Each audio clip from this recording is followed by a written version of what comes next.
नमस्कार, हमारे इस YouTube चैनल में आपका स्वागत है। मैं निमान सिंह। दिल्ली के जंतर मंतर पर एक आंदोलन चल रहा है जिसको धरना प्रदर्शन भी कहते हैं। उसमें हमारे देश के जो पदक जीतने वाले खिलाड़ी हैं उनका धरना प्रदर्शन है। हम ये मांग करते हैं सरकार से कि उनकी बात को सुना जाए, और जहाँ तक मुझे ऐसा प्रतीत होता है कि सरकार ने उनकी बात भी सुनी, यहाँ तक कि सुप्रीम कोर्ट भी वो गए तो सुप्रीम कोर्ट ने भी उनकी बातों को सुनते हुए एफआईआर दर्ज कराने की बात की, और एफआईआर भी दर्ज हो गई है और उनको सुरक्षा भी प्रदान की गई है। लेकिन ये लड़ाई जो है खेल के लिए है, ऐसा मुझे नहीं लगता। अगर आपको लगता हो तो कमेंट करके ज़रूर बताएं, क्योंकि वो इसलिए कि अगर खेल का होता तो खिलाड़ियों का उनको समर्थन प्राप्त होता, क्योंकि खेल के लिए बीजेपी सरकार ने काफ़ी कुछ हद तक बहुत फैसिलिटी उपलब्ध कराई गई है। और अगर ऐसा है वो विश्वास उनको अब यहाँ की जो संस्थाएं हैं उन पर अगर विश्वास होता और जो चल भी रहा है तो उनको अपना धरना ख़त्म कर देना चाहिए, लेकिन ऐसा होता हुआ नहीं दिख रहा है। आप लोगों की प्रतिक्रिया भी देखूंगा कि आप लोग क्या प्रतिक्रिया करते हैं इस बारे में। मैंने देखा और जो मैंने समझा तो उसमें मैंने देखा ये है और समझा भी मैंने ये है, इस सोशल मीडिया के ज़रिए देख भी सकता हूँ और उसके बारे में प्रतिक्रिया दे भी सकता हूँ मैं। तो मेरी प्रतिक्रिया जो है वो इस तरीके से है कि खेल को बारे में जिस तरीके से इन्होंने आरोप लगाए हैं, भाई आरोप तो आपने लगा दिए लेकिन प्रमाण देने का काम उनका नहीं हो पाया है। भाई आरोप जब लगाएं जब आपके पास प्रमाण हो। एक व्यक्ति के ऊपर मैंने ये नहीं कहता कि मैं उसका पक्ष ले रहा हूँ, मैं केवल ये कह रहा हूँ न्यायिक व्यवस्था जो संस्थाएं हैं उसके बारे में आपको विश्वास रखना ही पड़ेगा। अगर नहीं रखेंगे तो आप उसका निर्णय नहीं ले सकते, क्योंकि आपका काम है निर्णय लेना नहीं है। आपका काम है कि उस बात को रखना, और रखने के बाद उस चीज़ की जो संस्थाएं हैं वो उसका निर्णय लेंगी। और जिस तरीके से एक संगीन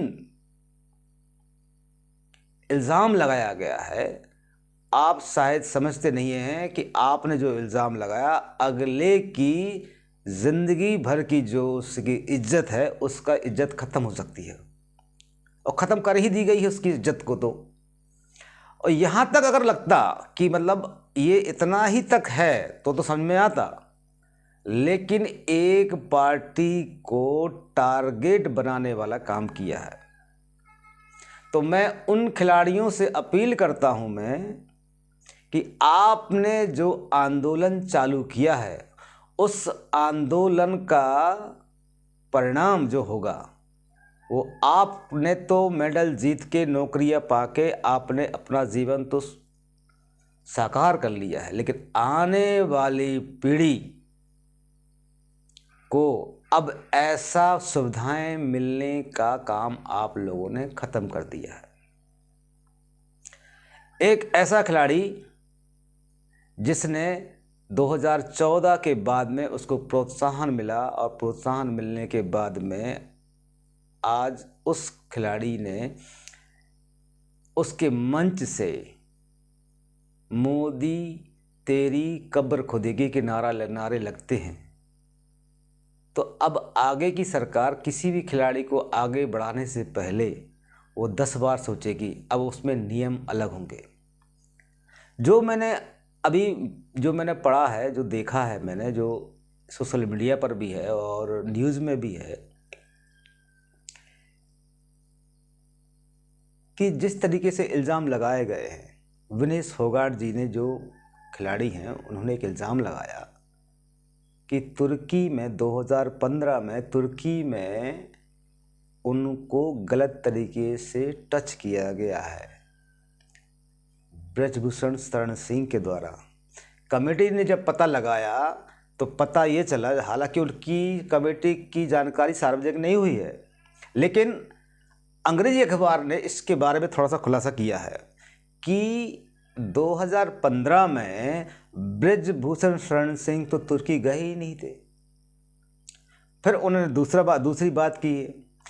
बात की है कि मंगोलिया में उनके साथ ऐसा हुआ। तो जिस आदमी की पहली बात झूठी हो जाती है तो दूसरी बात सच होने का तो मतलब ही नहीं निकलता है। और मैं एक चीज़ आप लोगों से पूछने के लिए बिल्कुल आतुर हूँ कि जो व्यक्ति या महिला रेसलर हो, रेसलर का मतलब आप समझ सकते हैं, रेसलर का मतलब क्या होता है?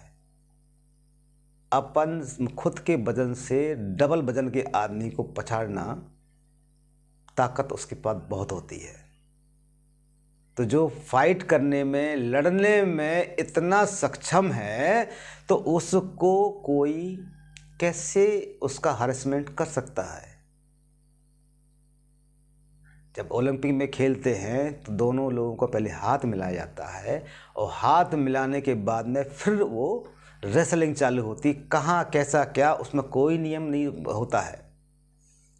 उसमें केवल एक ही चीज़ होती है, जीतना हारना। कहीं आपने सुना है कि दोनों लोग जीत गए हैं, या कहीं आपने सुना है कि दोनों लोग हार गए हैं? तो हरेसमेंट में दोनों लोग ही जीतते हैं और दोनों लोग ही हारते हैं। हरेसमेंट इसको बोलते हैं। नियम बदलने के बाद में ब्रजभूषण शरण सिंह ने एक ऐसा नियम उन्होंने लाए जिनसे इन सब लोगों को तकलीफ हो गई है। और जो नियम लाए, मुझे लगता है ठीक है वो नियम, इसमें कोई खराबी नहीं है, क्योंकि जो ओलंपिक में जाएगा, इंटरनेशनल खिलाड़ी में जाएगा, वो नेशनल में लड़ेगा और एक जो तरीका है टूर्नामेंट का, जो नीचे का मतलब तरीका है, उस तरीके से वो फाइट करेगा। अगर जीतेगा तो जाएगा, चाहे वो गोल्ड मेडलिस्ट क्यों ना हो। अगर आपके में ताकत बची हुई है तो ताकत दिखाइए आप, अगर ताकत नहीं है तो जिसमें ताकत होगी वही वो देश के लिए बाहर जाएगा, ना कि अपने खुद के व्यक्तित्व के लिए बाहर जाएगा। ऐसा नहीं है। अब ये बताइए, उन्होंने गोल्ड मेडल जीतने के बाद में सरकारी नौकरी भी उनको मिल गई है, सारी सुख सुविधाएं मिल गई हैं। अब उन्हें क्या चाहिए? जो मुझे समझ में आया है कि उनको जो चाहिए है वो चाहिए है एक राजपाट चाहिए उनको, जिसको बोलते हैं पावर। ये लड़ाई अब हो गई है पावर की, और उस पावर की लड़ाई में उन्होंने केवल 1000 महिलाएं या बच्चियों का यौन शोषण के बारे में कहना शुरू किया है। मैं ये मानता हूँ किसी का भी यौन शोषण या किसी का के हरेसमेंट अगर होता है हमारी माताओं बहनों का, तो उस आदमी को कड़ी से कड़ी सज़ा मिलना चाहिए। उसके लिए सारी संस्थाएं हैं, उनको उसकी सज़ा उनको देना चाहिए। मैं ये नहीं कहता कि इनको नहीं देना चाहिए, जिसने जो किया है उसका परिणाम मिलना चाहिए। और ये कलयुग का नियम है, जो करता है उसको अभी मिलेगा, बाद में नहीं मिलेगा। बात का तो काम ही नहीं है। बूढ़े पुराने लोग जो कहा है कि काल करे सो आज कर और आज करे सो अब, इतनी जल्दी क्या पड़ी है? अभी तो जीना बरसों, अभी ये नहीं है। जीना बरसों तो चला गया। अब जो काम होता है अभी होता है। तो इन खिलाड़ियों ने अपना मंच उस तरीके से बनाया जो सबको दिख रहा है। अब आप देखिए, अरविंद केजरीवाल, पप्पू यादव, प्रियंका गांधी या प्रियंका वाड्रा जी, उसके बाद में उनके पति देव भी आते हैं, रॉबर्ट वाड्रा जी भी आते हैं, राकेश टिकैत, अब ये बताइए, खेल में किसान कहाँ से घुस जाएगा, बताइए आप। ठीक है। और वो सारे आंदोलन जीवी आदमी सारे के सारे वहां पहुंच रहे हैं। अब ये शाहीन बाग 2.0 का स्तर बन रहा है। हम ये मानते हैं कि अगर उनके पास में कुछ है तो उनको उन संस्थाओं को देना चाहिए जिसके बारे में वो कर सकते हैं सारे के काम। लेकिन ऐसा नहीं है। क्यों नहीं है? क्योंकि उनको चाहिए पावर, और पावर जो व्यक्ति के पास में पावर है इस समय पे, उसको किसी तरीके से हटाना चाहते हैं। एक ये नया टूल किट है, लेकिन ये काम नहीं करेगा। क्यों? क्योंकि जिसके मन में अच्छा करने की, जिसकी नीयत ठीक है, अगर नीयत ठीक है तो ऊपर वाला भी साथ देता है, और जिसकी नीयत ठीक नहीं है उसके बारे में साथ दे। मैं अभी तो नहीं, वो ये आगे चल के मैं आपको ये चीज़ बता सकता हूँ कि जितने 3 लोग बैठे हुए हैं इनको अपने किए पे पछतावा होगा। आज नहीं होगा, समय लगेगा, उसका निकल के आएगा। अगर ब्रिजभूषण शरण सिंह ने ऐसा कृत्य किया है तो वो बचेगा नहीं, लेकिन अगर इन्होंने उसको फंसाया है तो ये भी नहीं बचेंगे, क्योंकि सज़ा तो सबको मिलेगी। अगर जिसने किया है उसको सज़ा मिलना बहुत ज़रूरी है। और आप ये सोचिए कि हमारे जो खिलाड़ी हैं इनको प्रधानमंत्री से मिलने का, बात करने का मौका मिला।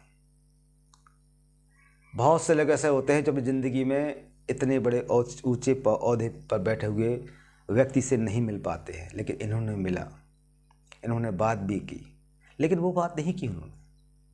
आज जरूर कह रहे हैं, लेकिन वो बात उन्होंने नहीं की। अगर कह दी होती तो उसका निराकरण वही हो जाता, लेकिन इनके मन में दूसरा सिस्टम था, और जो सिस्टम आप देख रहे हैं। इसके बारे में आपका क्या विचार है?